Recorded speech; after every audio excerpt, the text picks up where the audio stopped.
Awesome. Isn't that the truth? This is Ogon Gorell, y'all. Again, this man has walked. I'm saying walked. 1 foot in front of the other from Chicago. Chicago, Illinois, y'all. Not Chicago, Maryland. I'm saying Chicago, Illinois, in the middle of this fine country, has walked here to be here today on this stage. This is a historic moment, and we're glad that you're here.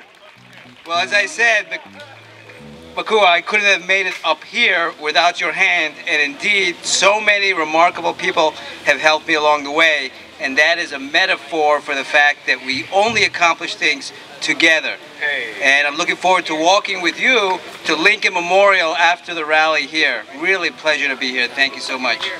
Thank you. Show some love for Dr. Gorell one more time. This guy is a surgeon, okay?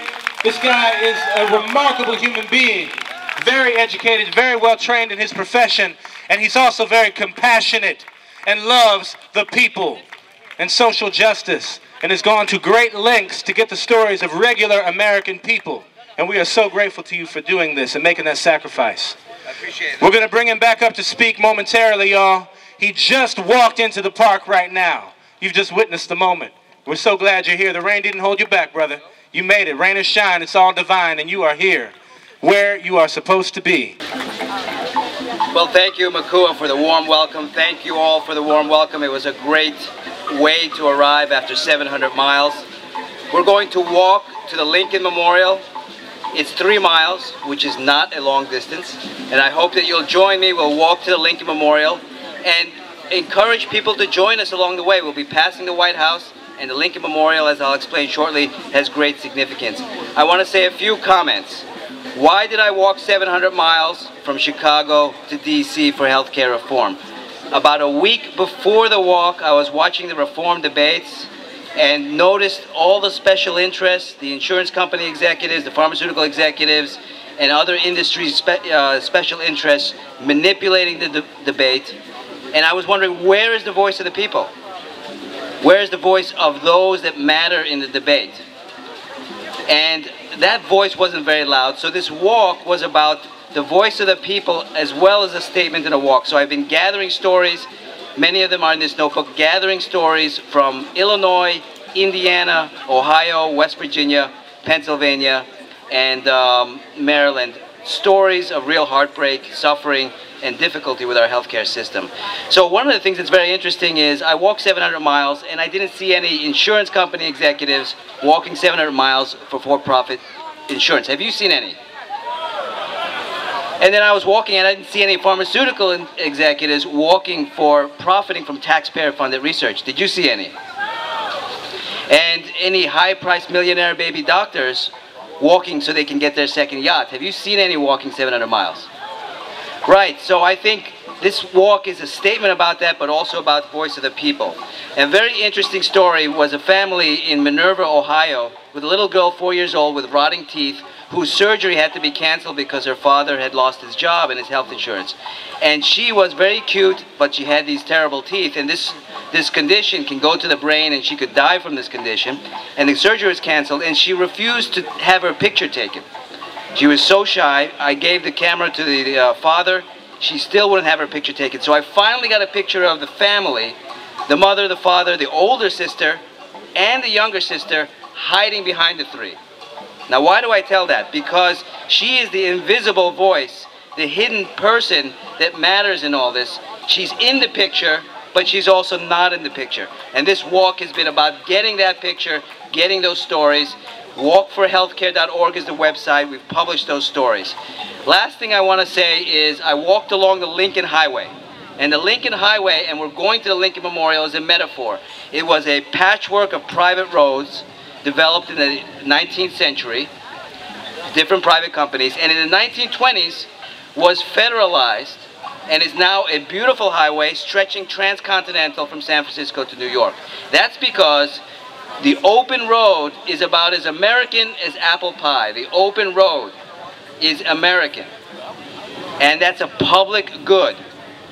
And I don't understand why healthcare is not only a global value, but it is an American value, and why healthcare for all is also not a public good. So therefore, all the free market arguments I view as un-American, and what we're trying to accomplish here is the American way, every step of the way on the Lincoln Highway, the open road, and health care for all.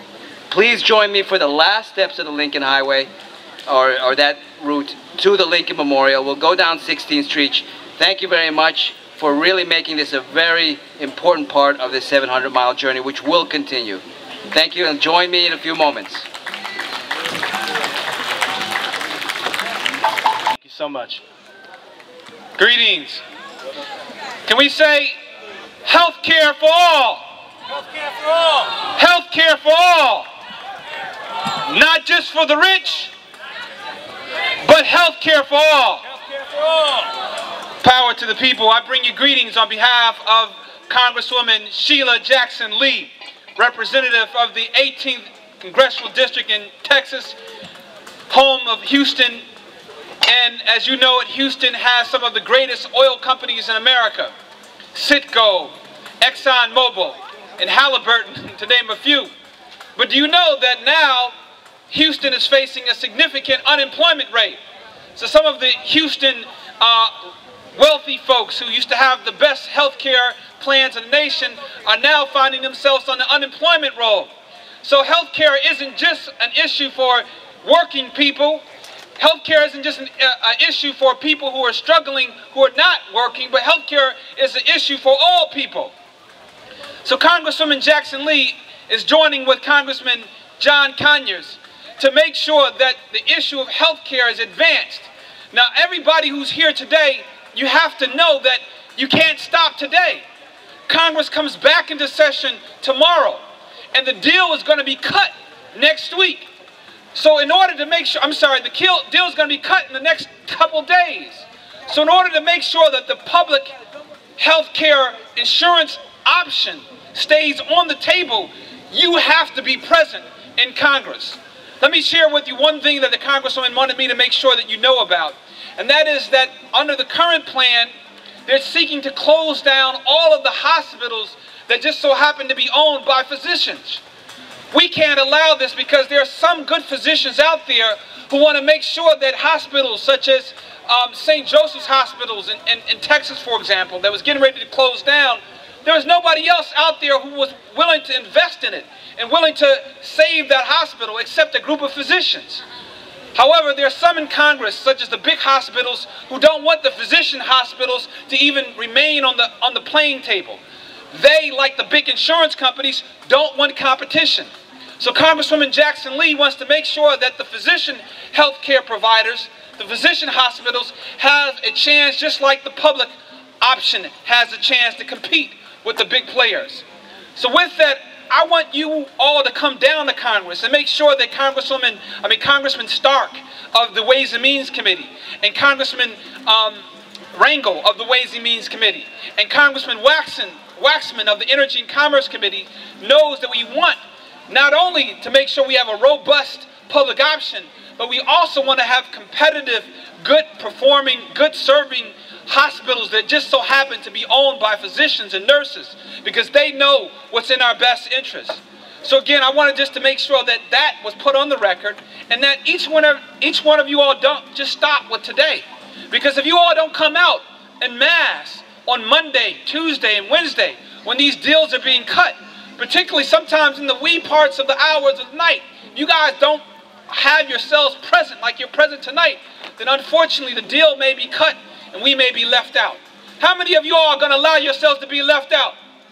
But how many of you all are going to be there next week when I'm there, when Joel Siegel is there, when Congressman Conyers is there, and Congresswoman Jackson Lee? How many of you all are going to be there with us?